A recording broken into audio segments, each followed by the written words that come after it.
It's super interesting when you talk about being in the cockpit and the autopilot versus like looking at the screens. I'm sure you're talking to someone at the tower. Constantly. Um, can you walk through like or describe maybe just like from takeoff in flight to landing? What is that like? Like, what are you touching? How much energy does it require? Do you get a moment of downtime? How does that work? So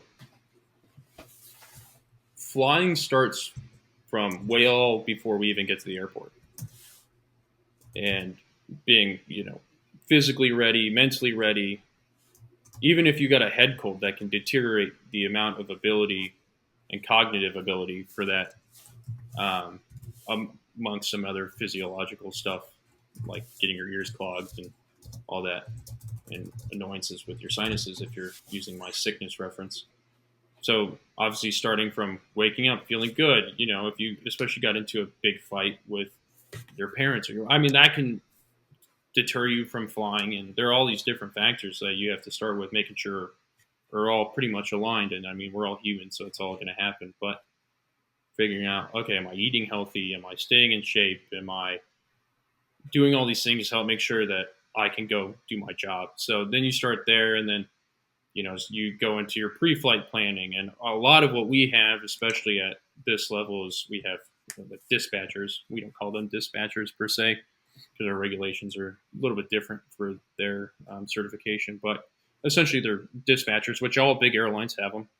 They make your flight plans and calculate your fuel loads, but you have to go through everything and verify that all these numbers are correct and go through everything. And when you're in the private pilot, stage of your life, going through all your flight training, and you're learning about how to do this, so you're doing it yourself versus someone else doing it for you. Um, so then you go through that, you learn all those numbers, you make sure you identify all these different risks and hazards. You look at the weather, you look at the route, and you go through all these different things. It's not just like we show up 5 minutes prior to boarding and we're ready to go, and then people show up. Yeah, I wish it was that easy. Our check-in times are an hour prior, so we show up uh, an hour before our flight is supposed to shut its door, and that's usually enough time. And we do so many of the same routes, since we're not as wide of a network as the bigger airlines, that a lot of the time we're very used to seeing the same routes come through. Especially if we go to Vegas from Scottsdale a lot, I can tell you every single fix on that route, which can lead to other negative things, from like getting too familiarized with something, and then that will lessen your situational awareness. So there's all these different things that you have to mentally be ready for, and think of it as your first flight every single time. Always being focused. So next big thing is, I mean, from our perspective of how everything's done, you coordinate with your dispatchers and the people inside, make sure everything's ready to go. Everyone's boarded on time. You try and shut the door early.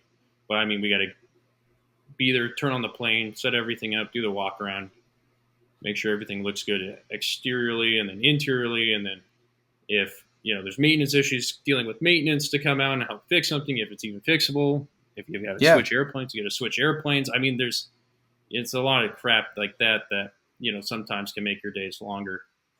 But the biggest thing, too, as I'm thinking forward, when you're looking through your flight plan, we do not fly straight lines. The Earth is Okay. not flat. So, sadly, when you look at a map, you'll see all these curved lines, and that's just simulating the curvature of the Earth. A lot of the times, too, most of the times, the flight plan that's made will never be a straight line. If you're flying small airport to small airport and there's no one in between, then you'll probably get a nice direct from air traffic control and that sort of a thing. But um, coming from Vegas back to Scottsdale, I mean, we go down and then over and then down again, then back in. And so a lot of moving parts, and it's just how the airspace is all integrated together. So, people always ask, it's like, well, why don't we ever just go direct there? Why do we fly around? So how the flight plane is, and that's how they keep us separated from other airplanes. So we never go direct. We have all these little GPS fixes, and we're most of the time, flying GPS-based navigation.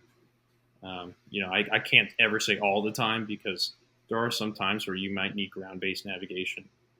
So I'm very careful not to say every time, but Okay. uh, most of the time, yeah. So you have a flight plan, and for these shorter routes, you go from what they call a departure procedure to an arrival. And so if you're climbing out on a departure, most of the times it transitions off the departure to an arrival. So all your fixes were preloaded when you selected that departure or that arrival. So there's not like this big flight plan. It's just like, oh, you're going to depart on this departure, which transitions off the departure on this fix, and then you're going to go from that fix to that fix, which is your transition on the arrival, and that takes you in. And all those are doing is giving you altitudes and waypoints to, help climb or descend you based on air traffic control's need, and it helps separate airplanes on top of reduce the amount of work that the pilot and controller have to do. So it's not just like, go here now, go to this altitude. It's not, I mean, when we fly into Vegas, because Vegas is my easiest, explanation, I guess now, it's air ATC will say descend via we get the Rockstar 3 arrival into Vegas all the time. So we have to hit every fix, whether it's a fix just means GPS point. Yeah, I was So curious about that. Okay. yeah, fix is just referring to the GPS waypoint that we're flying to. So not all of them, but there's a lot of them on these departures and arrivals that'll have an airspeed associated with that, like be at 250 knots at 14,000 feet by Petty, which is one of them. Which Okay. Petty's a box altitude of 14,000 to 19,000, or what we say flight level 190. And you got to be somewhere within that range at 250 knots by the time you hit that point.